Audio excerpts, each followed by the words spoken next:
ಇನ್ನು ಸಿಸಿಬಿ ಅಧಿಕಾರಿಗಳು ಪರುಪ್ಪನ ಅಗ್ರಹಾರದಲ್ಲಿ ದಾಳಿ ಮಾಡಿದಂತಹ ಸಂದರ್ಭದಲ್ಲಿ ಪ್ರಜ್ವಲ್ ರೇವಣ್ಣ ಭಾರತ್ನಲ್ಲಿ ಸೀಸ್ ಮಾಡಿದಂತಹ ವಸ್ತುಗಳ ಓಪನ್ಗೆ ಕೋರ್ಟ್ ಅನುಮತಿಯನ್ನ ನೀಡಿದೆ.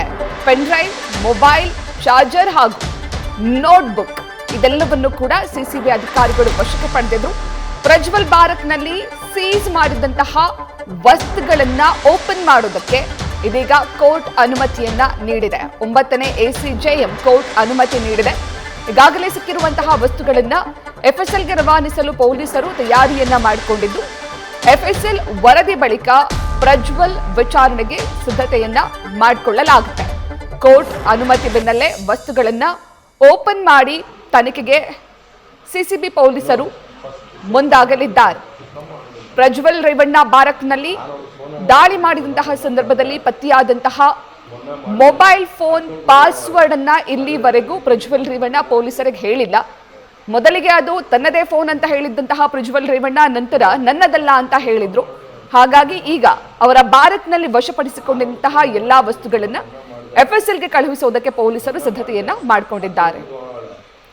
ಈ ಬಗ್ಗೆ ಹೆಚ್ಚಿನ ಮಾಹಿತಿಯನ್ನ ನೀಡ್ತಾರೆ ನಮ್ಮ ಪ್ರತಿನಿಧಿ ಸಂದೇಶ್. ಪ್ರಜ್ವಲ್ ರೇವಣ್ಣ ಭಾರತ್ನಲ್ಲಿ ಸಿಕ್ಕಂತಹ ವಸ್ತುಗಳನ್ನ FSLಗೆ ಕಳುಹಿಸುವಂತಹ ಸಿದ್ಧತೆಗೆ ಪೊಲೀಸರು ಮುಂದಾಗಿದ್ದಾರೆ. ಈ ಬಗ್ಗೆ ಹೆಚ್ಚಿನ ಮಾಹಿತಿಯನ್ನ ನೀಡೋದಾದ್ರೆ ಪ್ರತೀಕ್ಷಾ, ಈಗಾಗಲೇ ಪ್ರಜ್ವಲ್ ರೇವಣ್ಣ ಬ್ಯಾರಕ್ ಮೇಲೆ ದಾಳಿಯನ್ನು ನಡೆಸಿದಂತ ಸಂದರ್ಭದಲ್ಲಿ ಪೊಲೀಸರಿಗೂ ಕೂಡ ಈಗ ಮೊಬೈಲ್ ಹಾಗೆ ಪೆನ್ಡ್ರೈವ್ ಜೊತೆಗೆ ಪೆನ್ಡ್ರೈವ್ ಚಾರ್ಜರ್ಗಳು ಕೂಡ ಲಭ್ಯವಾಗಿತ್ತು. ಆದ್ರೆ ಇಲ್ಲಿ ಕೆಲವೊಂದಷ್ಟು ಡೈರಿ ಕೂಡ ಪತ್ತೆಯಾಗಿತ್ತು. ಆದ್ರೆ ಎಲ್ಲವನ್ನೂ ಸಿಸಿಬಿ ಪೊಲೀಸರು ಸೀಸ್ ಮಾಡಿಟ್ಟಿದ್ರು. ಆ ಸೀಸ್ ಮಾಡಿದಂತ ಐಟಮ್ಸ್ ಗಳನ್ನ FSLಗೆ ಕಳಿಸೋದಕ್ಕೆ ಅಥವಾ ಸೀಸ್ ಮಾಡುವಂತ ಮೊಬೈಲ್ ಆಗಿರ್ಬೋದು, ಪೆನ್ಡ್ರೈವ್ ಆಗಿರ್ಬೋದು ಎಲ್ಲವನ್ನೂ ಕೂಡ FSLಗೆ ರವಾನೆ ಮಾಡಬೇಕಾಗುತ್ತೆ. ಬಿಕಾಸ್ ಅದು ರೆಡ್ಮಿ ಮೊಬೈಲ್ ಆಗಿರೋದ್ರಿಂದ ಅದಕ್ಕೆ ಪಾಸ್ವರ್ಡ್ ಅವಶ್ಯಕತೆ ಏನಿಲ್ಲ. FSLಗೆ ಅದನ್ನ ಕಳಿಸಿದ್ರೆ ಅದನ್ನ ಈಸಿಯಾಗಿ ರಿಟ್ರೀವ್ ಮಾಡ್ತಾರೆ.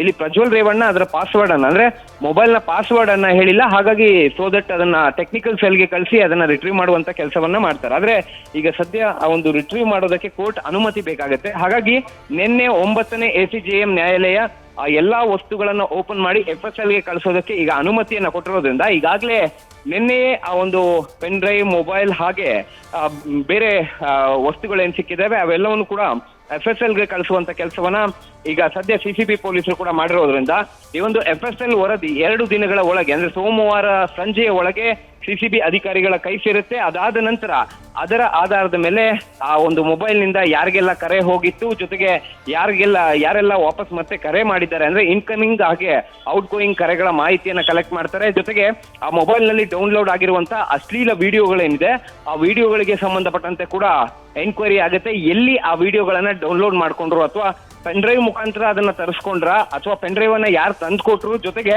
ಇಲ್ಲೇ ಏನಾದ್ರೂ ಅವ್ರು ಡೌನ್ಲೋಡ್ ಮಾಡ್ಕೊಂಡ್ರ, ಈ ಎಲ್ಲಾ ಎನ್ಕ್ವೈರಿ ಆಗ್ಬೇಕಾಗುತ್ತೆ. ಅದು ಎಲ್ಲಿ ವಿಡಿಯೋಗಳನ್ನ ಡೌನ್ಲೋಡ್ ಮಾಡಿದ್ರು ಅಂತ ಗೊತ್ತಾಗುತ್ತೋ ಅದರ ಮೇಲೆ ಮುಂದಿನ ಹಂತದ ಎನ್ಕ್ವೈರಿಯನ್ನ ಅಧಿಕಾರಿಗಳು ನಡೆಸಲಿದ್ದಾರೆ. ಪ್ರತೀಕ್ಷಾ, ಥ್ಯಾಂಕ್ ಯು ಸಂದೇಶ್ ತಮ್ಮೆಲ್ಲ ಡೀಟೇಲ್ಸ್ಗೆ. ನ್ಯೂಸ್ ಫಸ್ಟ್ ನಿರ್ಭೀತಿಯಿಂದ ನಿಮ್ಮ ಪರವಾಗಿ.